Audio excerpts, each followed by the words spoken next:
Le but de l'évangile, ce n'est pas de posséder des possessions terrestres. Le but de l'évangile, c'est de dépouiller, je dirais même de nous dépouiller de la mondanité. Nous dépouiller de la mondanité pour nous qualifier pour le ciel. Voilà pourquoi l'objectif de l'évangile, c'est ça. Nous faire passer par la croix, parce que c'est à la croix que la chair est crucifiée. Et quiconque n'a pas la chair crucifiée n'est pas qualifié pour le ciel. Voilà pourquoi on doit prêcher un évangile qui vise à crucifier la chair. Voilà l'évangile que le Seigneur Jésus-Christ nous a laissé. Et les autres choses ne sont que des accompagnateurs, c'est-à-dire que ça accompagne cet évangile. Ça accompagne cet évangile. Cherchez d'abord le royaume des cieux et sa justice. Voilà l'objectif. Et le reste, Dieu appelle ça les restes. Et Dieu va même jusqu'à dire que c'est les païens qui recherchent les restes. Donc la différence entre le païen et le chrétien, c'est que le païen recherche les choses terrestres qui peuvent rouiller, donc que les termites peuvent manger. Mais le chrétien recherche les choses célestes qui vont l'ouvrir les yeux dans le royaume, qui vont ouvrir son entendement dans le royaume. Pourquoi? Parce que le chrétien sait que la terre s'y sera détruite et que lui, il veut être qualifié pour les nouveaux cieux et la nouvelle terre après la grande guerre. Ou bien je vais dire après, dans l'avènement du Seigneur. Lorsque le Seigneur va venir pour faire quoi? Pour établir son royaume de 1000 ans. Ça veut dire qu'un bon chrétien n'attend pas les voitures et les voyages. Un bon chrétien attend l'enlèvement. Donc notre dispensation si bien aimée, c'est une dispensation qui vient nous enseigner comment aller dans le royaume. C'est une dispensation où on vient nous enseigner l'intimité avec Dieu. Ce n'est pas une dispensation où on vient nous enseigner comment entrer sur ta terre, où va coulera le lait et le miel. Ce n'est pas ça. Ce n'est pas ça. L'alliance est venue. L'alliance en Jésus-Christ. Et lorsque Jésus vient, Jésus ne vient pas pour donner une terre. Il vient avec le royaume. Les gens ne comprenant pas que Jésus venait avec le royaume des cieux, ont cru qu'il venait pour bâtir son royaume sur la terre. Et ce qui s'est passé, c'est que Hérode, ayant appris cela, a dit, il faut même que je le tue avant. C'est-à-dire que avant même qu'il ne devienne conscient, il faut que je le tue. Parce que Hérode a pensé que Jésus était en train de venir faire quoi? D'amener un royaume sur la terre. Qui devait venir prendre, je ne sais pas, monter sur ses chevaux avec sa cavalerie, dominer, gouverner sur la terre. Mais Jésus a montré que l'objectif n'était pas encore de régner sur la terre, mais c'était d'amener d'abord le royaume des cieux. Oh my God, aide ce peuple. Pourquoi je vous dis ça, bien-aimé? Il y a une confusion dans l'évangile aujourd'hui. Et plusieurs agissent comme si Jésus-Christ ne savait pas ce qu'il faisait. Jésus n'est pas venu vous donner une terre de bénédiction ici-bas. Ce n'est pas ce que Jésus est venu faire. Jésus n'est pas venu te donner le pays où coule le lait et le miel. Ce n'est pas ce que Jésus est venu faire. Jésus est venu pour te présenter le royaume des cieux et la justice.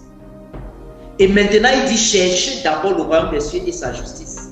Et tout ce qui est terrestre vous sera accordé. Mais plus exactement, vous aurez les choses terrestres comme des prémices, comme des signes. Ça sera comme des signes précurseurs de la grande gloire à venir.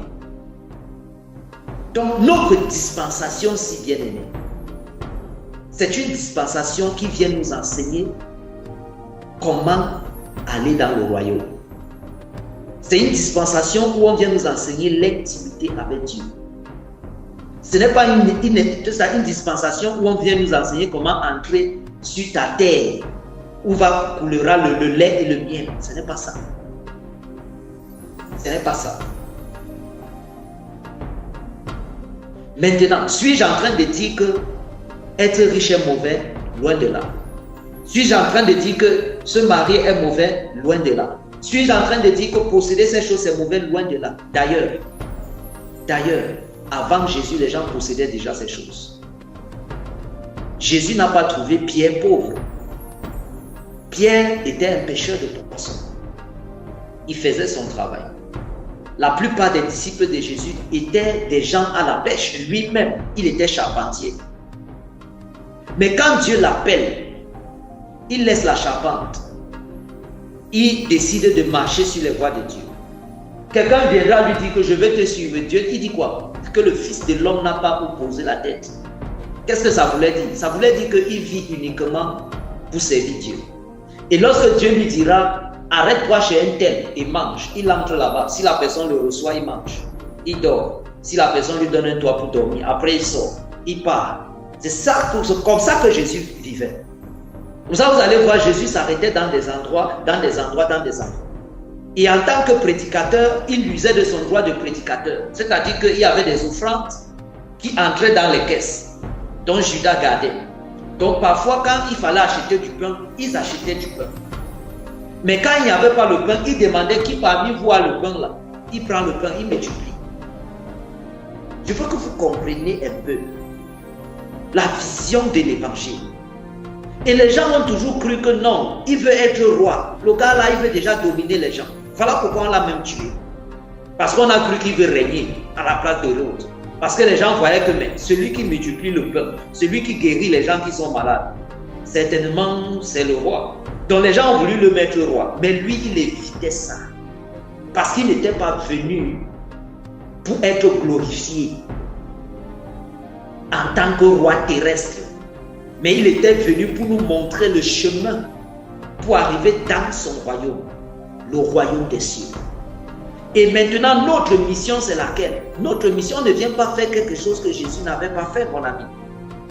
On vient faire ce qu'il a fait. On dit si telle chose est arrivée au roi vert, qu'en est-il du roi sec? Donc le but maintenant, c'est de faire exactement comme Jésus a fait. Montrer aux gens le chemin du royaume. S'assurer que les gens entreront. Leur montrer comment on fait pour arriver là-bas. Pas les montrer comment on fait pour s'enrichir. Maintenant, est-ce à dire que si Dieu t'a appelé, il va te laisser mourir de faim? Non, je ne pense pas. Il pourvoira. Il pourvoira. L'homme de Dieu vivra des offrandes là. L'homme de Dieu vivra de ça. C'est ça qui sera pour lui comme un travail. Vous devez mettre ça dans votre esprit. C'est ça qui sera pour lui comme un travail. Il enseigne, il fait ça et il use du droit du prédicateur. L'apôtre Paul dit dans un livre que j'aurais pu vouloir user de mon droit de prédicateur, mais je ne veux pas que cette gloire me soit enlevée. Une manière de dire quoi? Que les personnes que vous voyez, donne-moi les mots justes. Il pouvait user de son droit de prédicateur. C'est son droit. Il pouvait en bénéficier. Mais il décida de ne pas en bénéficier. Pour ne pas être une occasion de chute pour un faible. Pour ne pas mettre un obstacle à l'évangile. Pour que les gens ne disent pas que celui-là il ne fait que demander l'argent. Celui-là il ne fait que ça pour s'enrichir. Donc pour refuser, pour ne pas faire ça, il décida de ne rien demander. Il décida de ne rien demander. Donc celui que vous voyez demander ne pêche pas parce qu'il demande. Parce qu'il use de son droit. Celui qui travaille à l'autel est nourri par l'autel. Les Lévites qui travaillent à l'autel sont nourris par l'autel. Ça, vous devez le savoir. Vous devez le savoir. Là où Jésus était, il mangeait. Les disciples de Jésus aussi mangeaient. Donc à notre époque, comprenez que l'objectif c'est le royaume des cieux. L'objectif c'est le royaume des cieux. Et j'avais dit ici une fois que si tu veux posséder les biens terrestres, tu n'as qu'à appliquer les principes de la loi. Parce qu'effectivement, c'est les principes de la loi qui te conduisent vers une terre promise. Donc si tu as besoin d'une terre, ici, de l'argent, de ces choses, il y a des principes. Tu appliques ces principes-là, tu vas bénéficier de ça. Mais l'évangile que nous prêchons dans cette dispensation n'a rien à voir avec vous rendre riche. Ce n'est pas le but. Ce n'est pas le but. Et quand bien même on aura prié pour toi, si tu n'es pas appelé à être milliardaire, tu ne le seras pas. Je veux d'abord que ce soit clair. Je veux d'abord que ce soit clair. Parce que je veux que ce peuple-ci qui m'écoute, que vous compreniez qu'il y a la folie dehors. Il y a la folie dehors. Il faut que vous puissiez discerner le vrai du faux. Le vrai du faux. Je ne suis pas là pour vous rendre riche. Mais je suis là pour que vous trouviez la porte du royaume des cieux. Que vous y entrez et que vous soyez sauvés. C'est ça mon objectif. Et sachant que Dieu ne veut pas que vous souffrez, Dieu veut que vous prospérez et que vous mangez, vous profitez du fruit de votre travail. Parce que tous ceux qui travaillent doivent profiter du fruit de leur travail. Voilà pourquoi aucun sorcier ne doit te retenir captif. Tu dois pouvoir travailler, c'est normal. Tu dois pouvoir te marier, c'est normal. Tu dois pouvoir voyager. Quand tu es appelé à voyager, c'est normal. C'est normal. Voilà pourquoi nous prions et nous détruisons les mains de l'ennemi. Nous détruisons les actions de l'ennemi afin que tu puisses accéder à ta bénédiction. Mais ce n'est pas le résultat de ta foi. Ce n'est pas ça le résultat de la vie spirituelle. Ce n'est pas ça la conséquence de cet évangile. Vous comprenez? Le résultat final que nous voulons, c'est le royaume. Et sur la terre, si nous allons goûter déjà les prémices de la bénédiction de l'Éternel, parce que l'or et l'argent lui appartiennent. Mais ce n'est pas ça le centre de notre message. Parce que nous savons que c'est un acquis une fois qu'on a le royaume et la justice. Voilà pourquoi je dois pomper avec le royaume et la justice. Et je suis sûr qu'à partir de là, les choses terrestres, vous les aurez. Mais vous devez les avoir sans les idolâtrer. Voilà pourquoi je dois éviter de les présenter d'une certaine manière. Ce qui manque à plusieurs de mes frères. Sans orgueil. Ce qui manque à plusieurs de mes frères. Parce que beaucoup maintenant prennent l'évangile comme si c'était un moyen de trouver le travail, c'était un moyen de trouver le mariage. Et ça, c'est à cause des prédicateurs qui ont très mal présenté la chose. Très mal présenté la chose. Et l'évangile des francs-maçons s'est infiltré facilement.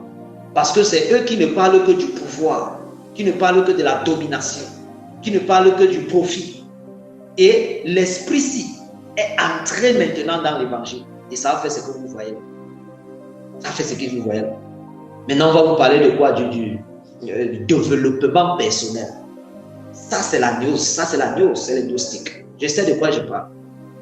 Je sais de quoi je parle. Oui. C'est les évangiles maintenant montés. Et quand ça entre, tu n'as pas besoin de dire que je suis franc-maçon. Non. Si l'évangile franc-maçon est prêché dans l'église, vous êtes devenus des francs-maçons. Donc il y a beaucoup là qui s'appellent chrétiens, ils ne savent pas qu'ils sont déjà en train de fonctionner dans l'esprit de la franc-maçonnerie. À cause de quoi? Des types des enseignements qui viennent de là-bas qu'ils ont reçus.